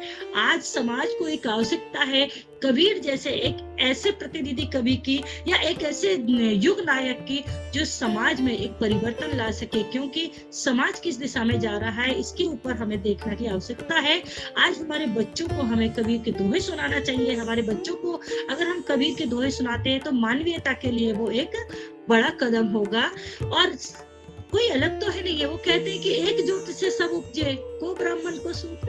बोल रहे एक ही ज्योत से सब उत्पन्न हुए हैं, कौन ब्राह्मण है कौन शूद्र है। तो आप जातियों में राजपूत है, कोई पंडित है, कोई शूद्र है, क्यों बटे हुए हैं? आपके सबके अंदर एक एकाकार ईश्वर है। आप उस ईश्वर को मानिए और अपने आप को समाज में प्रेम और सद्भाव को आगे बढ़ाइए। आज में भी वही बाहर आडंबर है। आज भी बहुत सारे आपने बीच में सुना होगा कि बहुत मुश्किलें आती हैं। हाँ, बहुत सारे साधु लोगों को भी पकड़ा जाता है आडंबरों की वजह से, और इनमें फंसकर भोली वाली जनता है वो आज भी गलत रास्ते पर चली जाती है। इसलिए वो बोलते हैं कि ये तुम जात पात है या फिर ये जो आडंबर है इन सबको छोड़ देना चाहिए। वो ब्राह्मणों को भी कहते हैं कि तू ब्राह्मण ही जाया, तू जो ब्राह्मण ही तू जाया, तिलक लगा कर क्यों नहीं आया? अगर तू ब्राह्मण ही था तो तिलक लगा क्यों नहीं आया? ये बात तो सही है। आज में करते थे। इसके अलावा कायक शुद्धिकरण पर भी उसमें पूछते थे, और पूरी आवश्यकता में आज भी है। आज भी हम भक्ति के नाम पर समाज में जो एक अलग भाव फैला रहे हैं, उसकी बजाय भक्ति का एक निर्मल और प्रेम रूप अगर हम फैलाएंगे तो हमारे समाज में परिवर्तन आना आवश्यक है। इसके अलावा प्रेम, आज प्रेम इस कदर छिछला हो चुका है कि लोग शरीर के ऊपर उठते ही नहीं है। मैं यहाँ खुलकर बात कर रही हूँ, क्षमा चाहते हुए बाकी विद्वान जनों से, कि आज प्रेम को शरीर तक ही स्थापित कर दिया गया है। लोग उससे आगे बढ़ते नहीं है। पर प्रेम एक उदात्त भावना है, जहाँ की इंसान जो है वो अपने आप को ऊपर उठाकर आत्मा परमात्मा में विलीन होने के लिए तैयार होता है। कबीरदास जी खुद राम को अपना पति मानकर खुद उसकी बहुरिया बनने के लिए तैयार हो जाते थे। वो उस निराकार राम को मानते थे। राजा दशरथ उनके राम नहीं, राजा दशरथ के पुत्र उनके राम नहीं थे। उस निराकार ईश्वर को राम मानकर उसे परम पिता से प्रेम करते थे। तो प्रेम की आवश्यकता आज सिर्फ समाज में पति पत्नी प्रेमी प्रेमिकाओं के लिए नहीं है, आज पिता पुत्र के लिए भी आवश्यक है। कि आज अगर प्रेम होता तो वृद्धावस्था वृद्ध आश्रम नहीं खुले होते, अनाथ आश्रम नहीं खुले होते। तो प्रेम की आवश्यकता भी आज अधिक है। इस तरीके से कबीर, आज का युग रहने दो, पिछला युग रहने दो, आज के युग रहने दो, या आने वाला युग रहने दो, कबीर हमेशा प्रासंगिक थे और प्रासंगिक रहेंगे। कबीर के ऊपर बोलने के लिए घंटों भी बोला जाए तो, लेकिन यहाँ मैं अपनी वाणी को विराम देना चाहूंगी। भावना जी और गरिमा जी ने मुझे यहाँ बोलने का मौका दिया। साकिर शेख सर, बाबा शेख सर और अनंत बुद्धिमान जिन्होंने मुझे सुना, उसके लिए आप सभी का हृदय से बहुत बहुत धन्यवाद। बहुत बहुत आज मैं धन्य हुई कि इतना ज्यादा श्रवण शक्ति से आज मुझे कबीर के बारे में मैंने पढ़ा तो था, लेकिन जो सुन के समझ में आया कि हम जिस चीज के पीछे भाग रहे हैं वो कुछ भी नहीं है। इतने वर्षों से भी इस तरीके का साहित्य हमारे बीच में उपस्थित है, और उस साहित्य को हम दरकिनार करके क्या हम पाश्चात्य संस्कृति को ले रहे हैं, या हम शारीरिक अपनी चाहतों के लिए भागे जा रहे हैं। तो ऐसा कुछ भी नहीं था जो कबीर जी ने ना कहा हो, या हमारे गीता या हमारे कुरान या हमारे बाइबल में ना बोला गया हो। उन्होंने बहुत व्यवहारिक ढंग से हमारे सारे महान ग्रंथों को एक साथ लाके रख दिया। तो ये हमारा कर्तव्य बनता है, ये सच बात है। और थोड़ा सा मर्म भी है कि हमारा साहित्य आजकल बच्चों में रुचि नहीं रह गई है। तो ये हम सबका एक कर्तव्य बनता है कि साथ में आके हम इसको लोगों तक पहुंचाएं। अब इतना ज्ञान और ये सारी बातें जानने के बाद में अब मैं चाहूंगी कि जो हमारे पटल पर साहित्यकार लोग हैं उनमें से मैं आमंत्रित करना चाहूंगी श्री महेंद्र पवार सर जी को। ये बहुत वरिष्ठ कवि हैं, व्यंग्य कवि हैं, और वो अपने कुछ साहित्यिक विचार प्रस्तुत करना चाहते हैं कबीर के जन्म दिवस पे। तो आपका स्वागत है मंच पर महेंद्र सर जी। अब पटल आपके साथ में है, मंच आपके तरफ है। सभी को सादर प्रणाम। आज पूना कॉलेज के प्रिंसिपल साहब, आदरणीय साकिर साहब और बाबा शेख साहब, और आज के पैनलिस्ट जिनको मैं सुन रहा हूँ, गरिमा जी हैं और डॉक्टर निर्मला राजपूत जी, तो भावना जी, आपको बहुत बहुत धन्यवाद। आपने एक कार्यक्रम में मुझे स्थान दिया और हमारे साथी पूरे देश से जुड़े हुए हैं। सभी को नमस्कार। मैं कुछ कम शब्दों में अपनी बात रखना चाहूँगा। कबीर के जो दोहे हैं वो भले ही 400-500 साल पहले लिखे गए हों, लेकिन ऐसा लगता है कि आज की समाज की व्यवस्था देख के लिखे गए हैं। 500 साल भी यदि उन शब्दों की प्रासंगिकता है तो ये कवि के लिए बहुत बड़ी बात है कि उनकी वाणी, उनके शब्द आज भी प्रासंगिक हैं। जैसे बड़ा हुआ तो क्या हुआ, जैसे पेड़ खजूर, और पंछी को छाया नहीं, फल लागे अति दूर। यदि हम इसको आज के समय में देखें, परिवार, समाज और देश के जो अग्रणी हैं, जो नेतृत्व हैं, यदि वो समाज उन्मुखी काम नहीं करते हैं, जन उन्मुखी काम नहीं करते हैं, तो पंछी रूपी जो जनता है, जो गरीब वर्ग है, जो छोटा तबका है, यदि उन तक कोई चीज, उसका लाभ नहीं मिलता है, तो ऐसे नेतृत्व और अग्रणी होने का क्या फायदा। आज इस दोहे को आप कई तरीके से व्याख्या कर सकते हैं। मैंने अपने तरीके से इसकी व्याख्या की। दूसरा, विद्यार्थियों के लिए आप इस दोहे को मान सकते हैं कि काल करी सो आज कर, आज करी सो अब, पल में प्रलय होएगी, बहुरी करेगा कब। समय और कोई भी अपॉर्चुनिटी एक बार मिलती है, यदि उस समय को भूल गए, उस अपॉर्चुनिटी को खो दिया, वो दोबारा नहीं आती।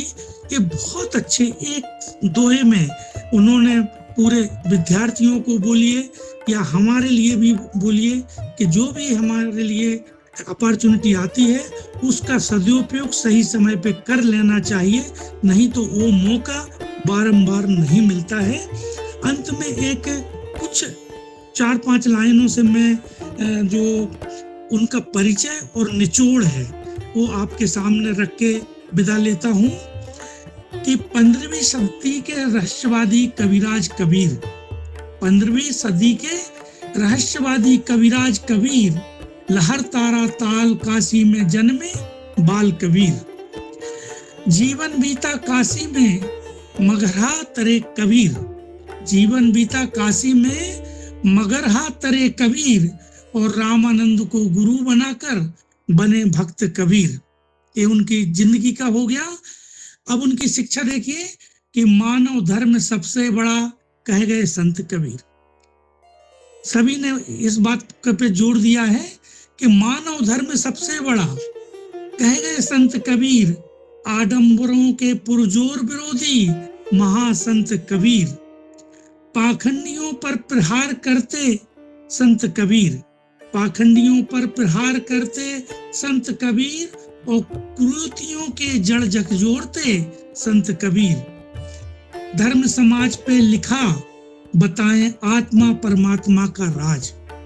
आध्यात्मिक भी लिखा कि धर्म समाज पे लिखा, बताएं आत्मा परमात्मा का राज, और दोहा सखी गजल भजन कुंडली रच गए संत कबीर। सब चीजों पर उन्होंने लिखा है। 500 साल पुराने दोहे लगता लिखे आज, 500 साल पुराने दोहे लगता लिखे आज, समाज सुधारक क्रांति के कवि माणिक अमर संत कबीर, अमर संत कबीर। बहुत बहुत धन्यवाद आप सभी का। धन्यवाद। गर्मा जी, सर आप सर आपका अभिनंदन और उनके विचारों से आपका क्या सहमति है, आप बात करें उनसे, क्योंकि हम लोग तो मिलते ही रहते हैं। आपका अभी नवीन परिचय हुआ है सर से, तो सर गरिमा जी अब आपकी तरफ है पटल। जी धन्यवाद।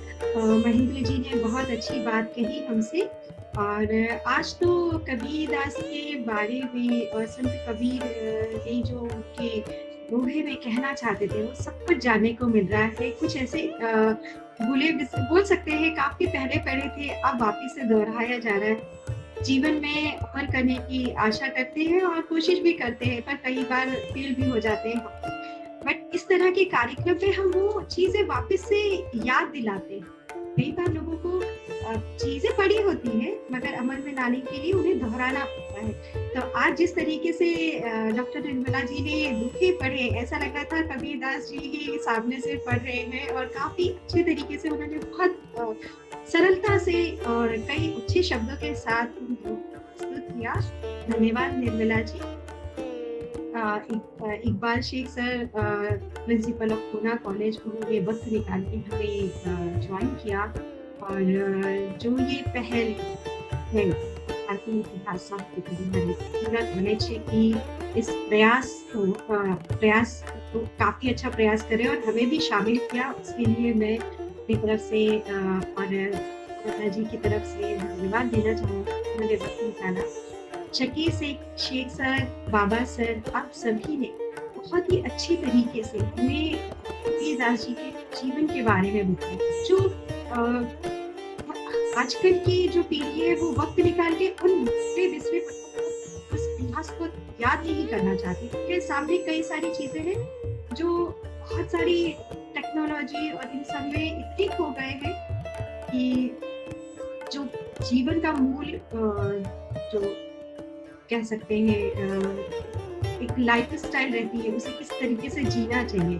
कबीर जी भले ना पढ़े हो, लेकिन उन्होंने उनके शब्दों से उन मोतियों को इस तरीके से पिरो के हमें सिखाया है दोहों के माध्यम से, कि अगर हम हर दोहे को अपने जीवन में, वैसे तो सारे दोहे पर अमल नहीं किया जा सकता, कुछ दोहे ऐसे होते हैं जो हमें एक लाइफ स्किल सिखाते हैं, और उन स्किल्स को सीखने के लिए हमें कई बार वो कहते हैं ना, हमारी आज की जनरेशन मोटिवेशनल स्पीकर्स के पास रहती है, लेकिन अगर वो इतिहास उठा के देखे तो वाकई इतिहास को समझते हैं कि उन्हें के सारे सवालों के जीवन की जो कठिन परिस्थितियों के सारे सवाल जो उनके दिमाग में घूमते रहते हैं, सभी का हल हमारे साहित्य में मिल जाए।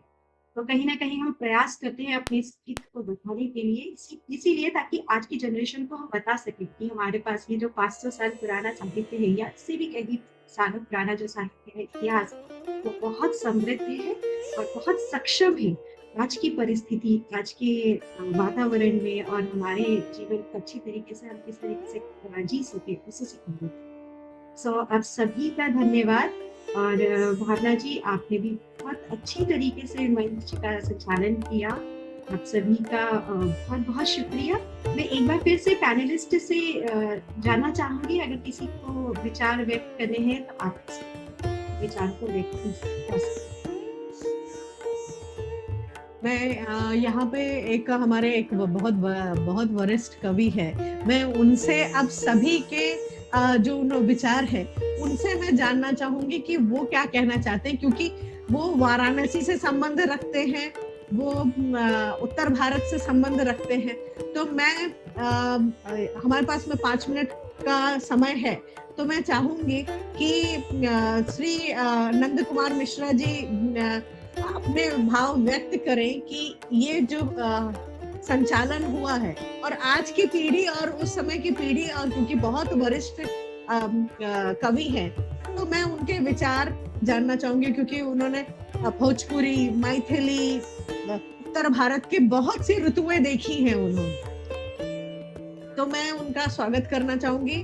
सर, आपका स्वागत है और आप अपने विचार प्रकट करें। जय कबीर। भावना जी ने बहुत अच्छा कार्यक्रम का आयोजन किया, इसके लिए उनको बहुत बहुत धन्यवाद।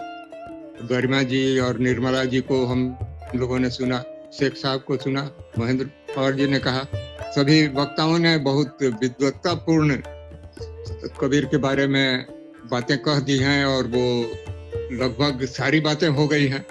और मैं तो वैसे एक कलमघेंसू ठहरा, कुछ कुछ लिख लेता हूँ, यही मतलब कोई उससे ये तो रुचि नहीं, कविताएं कर लेता हूँ। तो कबीर के बारे में जैसे कि महाविद्यालय में पहुंचा तो हमारे गुरुजी थे, वो उन्होंने बताया, पहली बार वो शब्द सुनने में आया कि कबीर की भाषा सधुकड़ी थी। तो सधुकड़ी शब्द भी मैं बहुत आकर्षक लगा और ये हुआ, लेकिन सधुकड़ी है क्या? फिर राहुल संकीर्तन का अथा तो घुमक्कड़ जिज्ञासा एक शब्द देखा, वह हाँ साधु लई बोली है, लेकिन सधुकड़ी भाषा होती क्या है? कबीर को पढ़ने और गुनने के बाद धीरे धीरे मालूम हुआ। और भोजपुरी के तो सबसे बड़े कवि माने जाते हैं कबीर। अब यहाँ पर ये बात उठ सकती है कि अगर ये कहा जाए कि भोजपुरी के कवि हैं, भोजपुरी वाले कहते हैं, तो हिंदी वाले कहेंगे नहीं वो हिंदी के कवि हैं। तो हिंदी के कवि तो है, इसमें कहाँ मतांतर हो रहा है कि भोजपुरी के कवि हैं कहते हैं, क्योंकि रामायण तुलसीदास ने रामचरितमानस लिखा तो वो तो अवधि में है, लेकिन हिंदी वाले हिंदी कहते हैं। विद्यापति को हिंदी में पढ़ाया ही जाता है। तो इस तरह मैंने वो हिंदी बनी भी है तो देश की सभी भाषाओं से मिलजुल के बनी है, तत्सम तद्भव देशज और विदेशज सब तक हैं। तो रह गई बात कि कबीर के बारे में, तो कबीर की महत्ता, उनके बात विचार व्यवहार से भी एक एक शब्द में मैंने कबीर के शब्दों में ही कबीर है, वो देख के ये समझा जाए। तो उसके बारे में मतलब अपने वक्तव्य के बदले मैं सोचता हूँ कि एक छोटी सी कविता ही है, उसी को पढ़ती हूँ, वो भी एक वक्तव्य ही है, तो अनुमति हो तो बिल्कुल पढ़िए जी।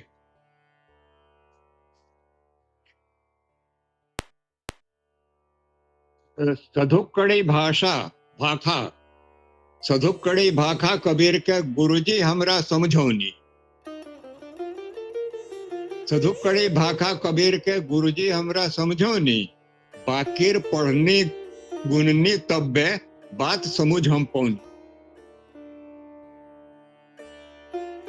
पानी में बड़ुए घैली, भा घैली में पानी, पानी में बड़ुए घैली, भा घैली में बा पानी, फुटते घैली जल में जल, कहे कबीर ज्ञानी। मेल जोल आ ताल मेल आप उसमें बड़ा जरूरी, मेल जोल आ ताल मेल आप उसमें बड़ा जरूरी, कहे कबीर होए करम जोगी के आशा पूरी। तो भाग भरोसे बथान अगोर ले, कहाँ टिकेला धर्म। भाग भरोसे बथान अगोर ले, कहाँ टिकेला धर्म। करम देवता करमे पूजा, करम धर्म के मरम। भाग भरोसे बथान अगोर ले, कहाँ टिकेला धर्म। करम देवता करमे पूजा, करम धर्म के मरम। तिल में तेल अब भीतर जैसे बा चकमक के आगी, तिल में तेल अब भीतर जैसे बा चकमक के आगी, होखे सफल तबे मन के विश्वास राउर जब जागी। होखे सफल तबे मन के विश्वास राउर जब जागी। उपजे कहाँ बगीचा में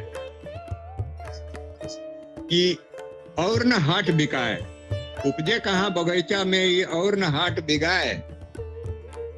प्रेम तो राजा प्रजा सभे मूड़ी दे के ले जाए,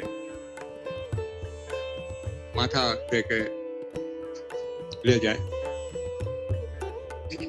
पोथी रटला से केहू पंडित थोड़ेक होला, पोथी रटला से केहू पंडित थोड़ेक होला।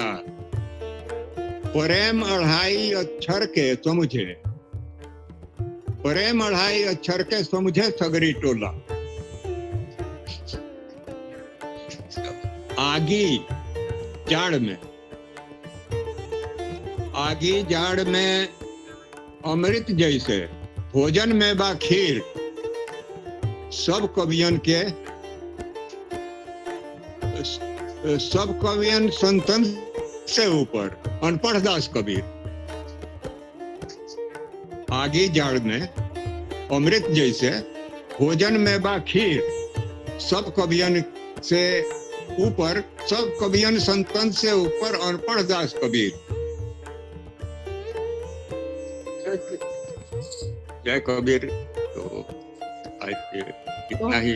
अनंत कुमार मिश्रा जी अपने जो कबीर दास जी जिस भाषाओं में अपनी रचनाएं प्रस्तुत करते थे उसके बारे में हमें थोड़ा बताया। ये तो कहना मतलब उचित ही होगा कि उनकी कुछ भाषाएं इस तरीके से वो शब्दों को पिरोते थे जिसे समझने के लिए थोड़ा वक्त लगता था, लेकिन अगर समझ लिया जाए तो उसमें ज्ञान बहुत। तो कई ऐसी चीजें हमें बताई और उनकी भाषा से रिलेटेड भी बताया। तो आपका बहुत बहुत धन्यवाद। आपको और भी आगे के प्रोग्राम में हम सुनना चाहेंगे। वक्त की कमी है, इसीलिए हम इस पैनल डिस्कशन को समाप्त करने से पहले फिर से हमारे जो पैनलिस्ट हैं उनसे एक बार हम जरूर पूछना चाहेंगे, उन्हें कुछ कहना है की राय जानना चाहेंगे, आज के इवेंट के बारे में, प्रोग्राम के बारे में जानना चाहेंगे। शाकिर जी गरिमा जी, उसके पहले मैं एक जो सबसे फर्स्ट में है ना भावना गुप्ता ने कबीर की उलट वंशिया के लिए बोला था, तो उस पर लाइनें सुनाना चाहूंगी क्योंकि उन्होंने कहा था कि किसी के पास अगर है तो बताइए। तो उलट वंशिया का होता है कि बात को उल्टे तरीके से कहना।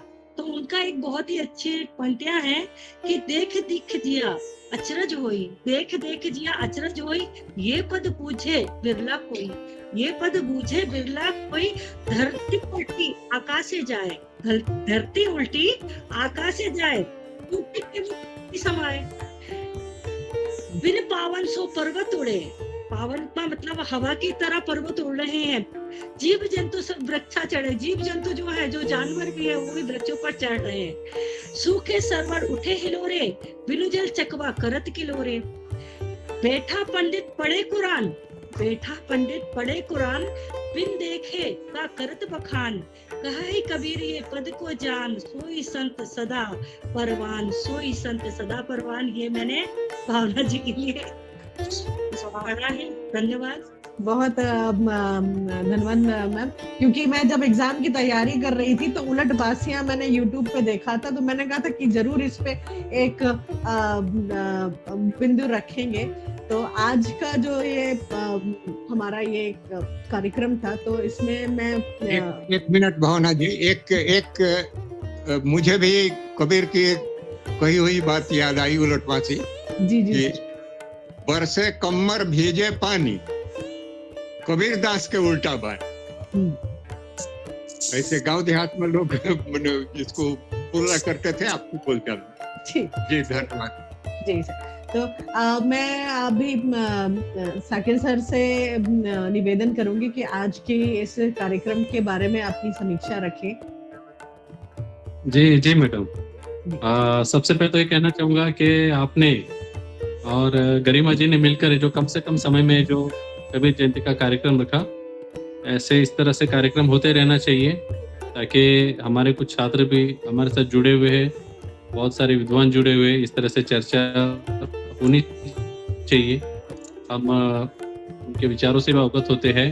धन्यवाद सभी महान विद्वानों का और सभी पैनलिस्ट, सभी हमारे प्राध्यापक, हमारे अध्यापक और शिक्षकगण, हमारे विद्यार्थी और सभी श्रोतागण का जिन्होंने मंच पर अपने विचार प्रकट किए, सभी का बहुत बहुत अभिनंदन इस प्रोग्राम के लिए और आभार भी।